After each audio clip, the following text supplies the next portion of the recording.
If someone asked why you chose your career, why you fell in love, or why you walked away from something that once mattered to you, you would probably have an answer. And that answer would not feel like a guess. It would feel true. But how certain are you that the explanation came first? What if the decision came first and the explanation arrived later? Psychologists have spent decades exploring a strange possibility.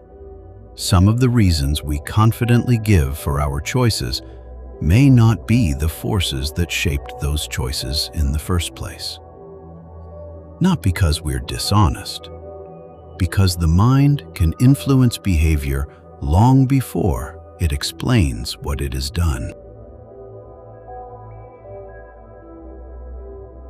If anyone should understand you, surely it should be you. You've lived every moment of your life.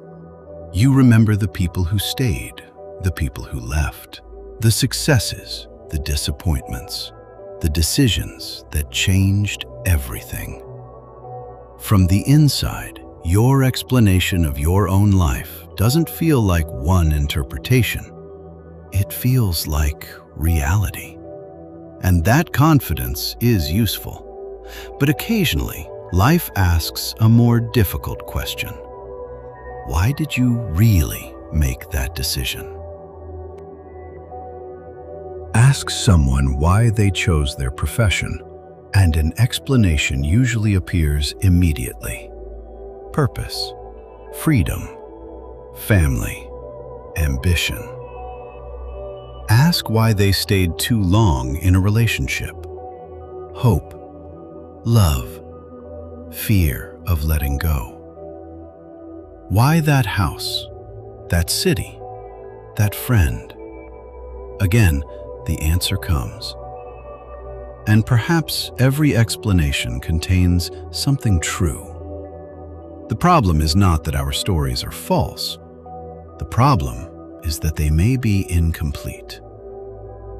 A decision can be shaped by familiarity, timing, emotion, social pressure, memories we barely notice, and associations we can no longer retrieve. Then consciousness looks backward and does something extraordinarily human. It organizes. It turns thousands of influences into a story that makes sense.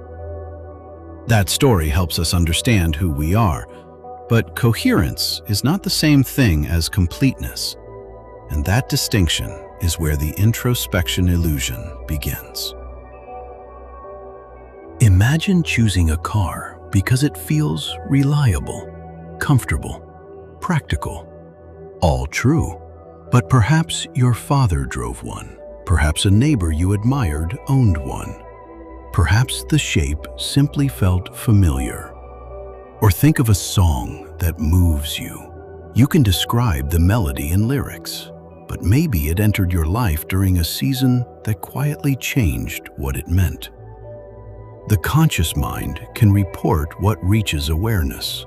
It cannot automatically report every process that produced the feeling.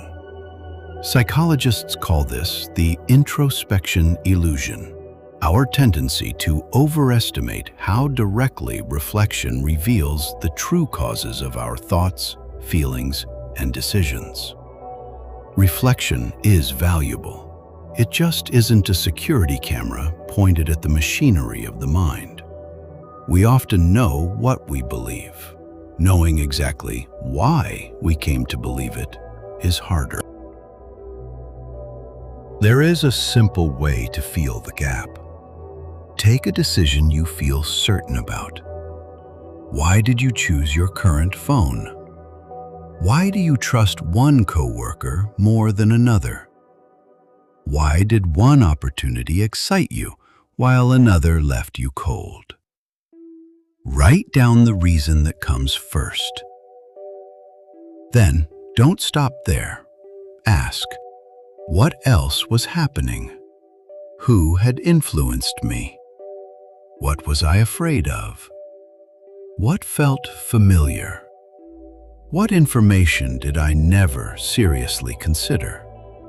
Would I tell the same story if the outcome had been different? The goal is not to replace one confident explanation with another.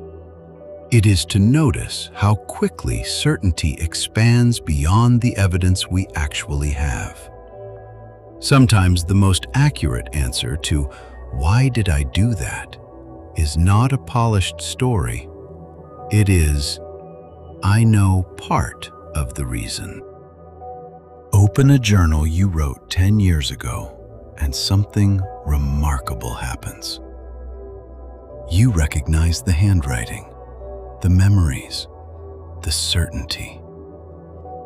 But you can also see things that person could not because they were foolish, because they were still becoming.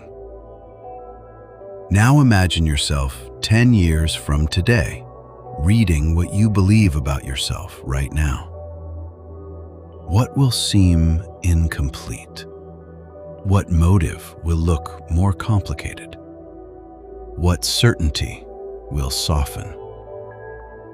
Perhaps knowing yourself is not something you finish. Perhaps it is something you practice. And when you stop demanding a final explanation for every choice, curiosity stays alive. Regret can become gentler. Mistakes can become information. And other people become easier to understand. Because you stop assuming that anyone, including you, has perfect access to the machinery underneath a life. Soon you'll make another decision. You'll accept something, reject something, forgive someone, change your mind. And almost immediately, your mind will begin building the story of why. Listen to that story. It may be sincere.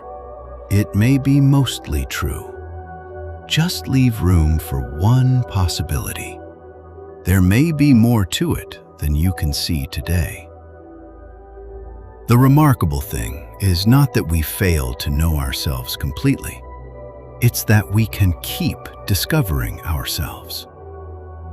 So the next time you feel absolutely certain that you understand every reason behind one of your choices, pause for a moment and ask, what else might have shaped this?